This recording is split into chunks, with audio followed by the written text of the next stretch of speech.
Hello everyone, আসসালামু আলাইকুম। কেমন আছেন আপনারা সবাই? বাচ্চারা বায়না ধরেছে পাস্তা খাবে। আর কি যে বলা সেই কাজ, চলে গেল আমার ভাবি পাস্তা রান্না করতে। ঘরে থাকা কিছু অল্প উপকরণ দিয়ে পাস্তা রান্না করা হচ্ছে। প্রথমে তেল গরম করে রসুন পেঁয়াজ ছেড়ে দিল।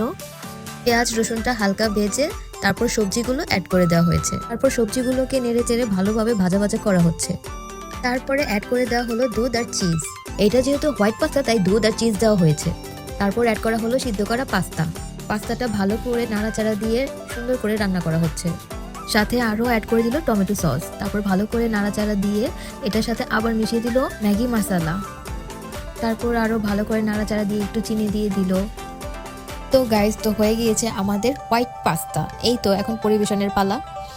দেখো দেখতে কতটা লোভনীয় লাগছে। এই তো বাচ্চাদেরকে ডাক দিয়ে খেতে বসালাম। এই তো আমাদের আফরাজ সাহেব বলতেছে অনেক মজা হয়েছে। আর এদিকে আমাদের মুস্তাকিমও বলছে মজা হয়েছে। আর আরাবি খেয়ে তো বলতেছে সেই মজা হয়েছে। তো বন্ধুরা, আমার ভিডিওটা তোমাদের কাছে কেমন লেগেছে অবশ্যই আমাকে কমেন্ট বক্সে লিখে জানাবা। তো আজকে এই পর্যন্ত, আল্লাহ হাফেজ।